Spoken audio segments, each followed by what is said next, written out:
أشهد أن لا إله إلا الله وحده لا شريك له وأشهد أن محمدا عبده ورسوله أما بعد فأعوذ بالله من الشيطان الرجيم بسم الله الرحمن الرحيم الحمد لله رب العالمين الرحمن الرحيم مالك يوم الدين إياك نعبد وإياك نستعين اهدنا الصراط المستقيم صراط الذين أنعمت عليهم غير المغضوب عليهم ولا الضالين عالم الغيب فلا يظهر على غيبه أحدا إلا من ارتضى من رسول. اللہ تعالیٰ کی ہستی کی قطعی دلیل وہ غیب کی خبریں ہیں جو رسولوں کو دی جاتی ہیں، اور جب وہ خبریں اپنے وقت پر پوری ہوتی ہیں تو نہ صرف وہ اس رسول کی صداقت کا نشان ہوتی ہیں بلکہ اللہ تعالیٰ کی ہستی کی دلیل بھی ہوتی ہیں۔ خدا اسی طرح پہچانا جاتا ہے کیونکہ وہ وراء الورا ہے، اس جیسی کوئی چیز نہیں، اس کو بیان کرنا ناممکن حد تک مشکل ہے، مگر ان غیب کی اخبارات سے اس کا چہرہ نمودار ہوتا ہے، ظاہر ہوتا ہے۔ جو غیب کی خبریں رسول کریم صلی اللہ علیہ وآلہ وسلم کو دی گئیں وہ بہت زیادہ ہیں، قرآن کریم بھرا پڑا ہے ان اخبارات سے۔ میں آج ایک اور رنگ میں اس معاملے پر مختصر سی بات کروں گا۔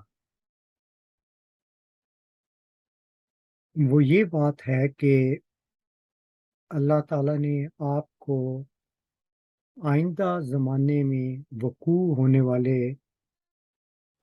کچھ معاملات کی خبر دی اور آپ نے ان کا بیان فرمایا۔ ان میں سے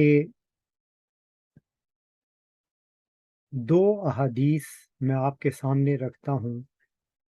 اور پھر ہم قرآن کریم کی آیات سے ان خبروں کی تصدیق بھی کریں گے اور الہامی طور پر یعنی قرآنی عبارات سے بھی ان کے ثبوت انشاءاللہ تعالیٰ پیش کیے جائیں گے۔ رسول کریم صلی اللہ علیہ وآلہ وسلم نے اپنے بعد کے وقت میں دو زمانوں کا ذکر کیا ہے جس میں دو وجود ظاہر ہوں گے، ایسے مبارک وجود جن کے زمانہ ظہور میں ظاہری طور پر بھی بہت سی تبدیلیاں، تغیرات وابستہ ہیں، اس سے ساتھ جڑے ہوئے ہیں۔ رسول کریم صلی اللہ علیہ وآلہ وسلم کی ایک حدیث ہے، یہ کہ نسائی، مسند احمد اور کنز الاعمال تینوں میں موجود ہے۔ اس میں لکھا ہے کہ حضرت ثوبان رضی اللہ تعالیٰ عنہ جو آن حضرت صلی اللہ علیہ وآلہ وسلم کے آزاد کردہ غلام تھے، بیان کرتے ہیں کہ حضور صلی اللہ علیہ وآلہ وسلم نے ایک دفعہ فرمایا، میری امت کی دو جماعتیں ایسی ہیں جن کو اللہ تعالیٰ فتنہ و فساد کی آگ سے محفوظ رکھے گا۔ ایک وہ جماعت ہے جو ملک ہند میں جنگ لڑے گی اور دوسری جماعت عیسیٰ بن مریم علیہ السلام کے مددگاروں کی ہوگی۔ پھر اسی طرح ایک اور حدیث ہے، یہ بھی کنز الاعمال میں درج ہے۔ روایت ہے کہ حضرت صلی اللہ علیہ وآلہ وسلم نے فرمایا، میری امت ایک مبارک امت ہے، یہ نہیں معلوم ہو سکے گا کہ اس کا اول زمانہ بہتر ہے یا آخری، یعنی دونوں زمانے شان و شوکت والے ہوں گے۔ اب ان احادیث سے ہمیں پتہ چلتا ہے کہ حضرت صلی اللہ علیہ وآلہ وسلم کے بعد دو بہت ہی مبارک وجود ظاہر ہوں گے۔ ویسے تو یہ ایک عام بشارت بھی ہے کہ ہر صدی کے سر پر اللہ تعالیٰ کسی شخص کو مبعوث کرے گا، مگر ان میں دو کو بہت نمایاں کر کے بتایا گیا ہے۔ اب ہم دیکھتے ہیں کہ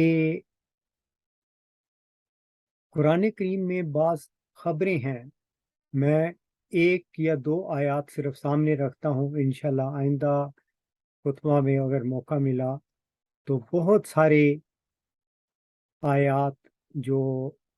ان دو مبارک وجودوں کے ساتھ دنیا میں ہونے والے تغیرات سے وابستہ ہیں وہ پیش کرنے کی کوشش کروں گا۔ مثلاً قرآن کریم میں آتا ہے وَإِذَا الصُّحُفُ نُشِرَتْ، جب صحیفے پھیلا دیے جائیں گے۔ انہی آیات کے ساتھ بے شمار دوسری آیات ہیں دوسری صورتوں میں بھی، اور وہاں پہ ہمیں یہ بھی ملتا ہے وَإِذَا الرُّسُلُ أُقِّتَتْ، جب رسول اپنے وقت پر لائے جائیں گے۔ اب ہم دیکھتے ہیں کہ جب مرزا صاحب علیہ السلام جو مہدی موعود ہیں ان میں سے ایک مبارک وجود ہیں، آپ کا زمانہ آیا تو صحیفے یعنی پبلیکیشنز کا کام دنیا میں پھیلنا شروع ہو گیا، لیکن اس کے بعد یہ ایک دور ہے، اس کے بعد ہم دیکھتے ہیں کہ ایک دور وہ ہے جو آج ہم دیکھ رہے ہیں۔ اس دور میں جو صحیفوں کے پھیلنے کا طریق ہے وہ بہت ہی برق رفتار ہو گیا ہے۔ پہلے پرنٹنگ پریس میں کتابیں جایا کرتی تھیں، شائع ہوتی تھیں، پھر وہ ان کو پھیلایا جاتا تھا۔ اب زمانہ آ گیا ہے الیکٹرانک، آپ ورلڈ وائڈ ویب کے اوپر واٹس ایپ کے ذریعے، ای میل کے ذریعے، انسٹاگرام کے ذریعے، فیس بک کے ذریعے اپنا پیغام پہنچا بھی سکتے ہیں، پھیلا سکتے ہیں، اور ساری دنیا کے پیغامات، کتب، رسائل، اخبارات وصول بھی کر سکتے ہیں اور ان کا مطالعہ بھی کر سکتے ہیں۔ یعنی ایک دور میں صحیفوں کے پھیلنے کا میکینیکل قسم کا طریقہ تھا، اب الیکٹرانک طریقہ ہے۔ یہ دو دور ہیں اور ہم سب اس چیز پر گواہ ہیں۔ تو یہ مختصر سی بات جو رسول کریم صلی اللہ علیہ وسلم نے غیب کی خبر پا کر ہمیں دی تھی، ہم خوش قسمت ہیں کہ ان دونوں زمانوں کو دیکھ رہے ہیں، اور انشاءاللہ تعالی آئندہ خطبات میں ان تمام دو مختلف رنگ جو تغیرات کے دنیا میں وقوع پذیر ہوئے ہیں وہ بیان کرنے کی کوشش کروں گا۔ بہت سی باتیں ہیں جو اکثر مسلمان جانتے ہیں، مثلا وائزل اشار و تلت، جب 10 ماہ کی اونٹنی حاملہ اونٹنی چھوڑ دی جائے گی، استعمال میں نہیں آئے گی۔ دوسری آیات بھی ہمیں پتہ دیتی ہیں کہ سواری کے نئے سامان نکل آئیں گے۔ تو ہم دیکھتے ہیں کہ پہلے دور میں، یعنی اس پہلے مبارک وجود جس نے امت مسلمہ میں ظاہر ہونا تھا، وہاں پر یہ اس دور کے لگ بھگ قریب گھوڑوں، اونٹوں اور ان سواریوں کو ترک کرنا شروع کر دیا گیا، اور ٹرین اور کاریں یا سٹیم انجن یہ چیزیں آ گئی۔ یہ سب میکینیکل ڈیوائسز تھیں، لیکن اس دور میں ہم دیکھتے ہیں کہ یہی چیزیں اب بہت برق رفتار آ گئی ہیں۔ تو یہ دو مبارک دور ہیں جن کا اللہ نے غیب سے خبر دی تھی، تو ہم اس زمانے میں ان چیزوں کو پورا ہوتے دیکھتے ہیں، اور انشاءاللہ تعالی بہت سے ایسے واقعات اور بھی ان آیات میں ذکر ہیں جو وقوع پذیر ہو رہے ہیں، اور یہ سب اس چیز پر دلالت کرتے ہیں کہ جو کلام رسول کریم صلی اللہ علیہ وسلم پر اتارا گیا تھا وہ سچی غیب کی خبریں تھیں۔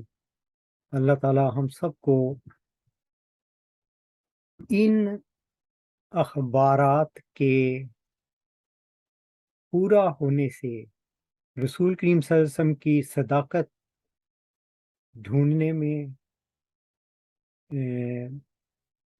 ذہن میں وسعت پیدا کرے، اور پھر اسی چیز سے انسان اللہ تعالیٰ کی ہستی کا بھی ادراک کرے۔ وآخر دعوانا ان الحمد للہ رب العالمین۔ الحمد للہ نحمدہ ونستعینہ ونستغفرہ ونؤمن بہ ونتوکل علیہ ونعوذ باللہ من شرور انفسنا ومن سیئات اعمالنا، من يهد الله فلا مضل له ومن يضلل فلا هادي له، ونشهد ان لا اله الا الله ونشهد ان محمدا عبده ورسوله۔ عباد الله رحمكم الله،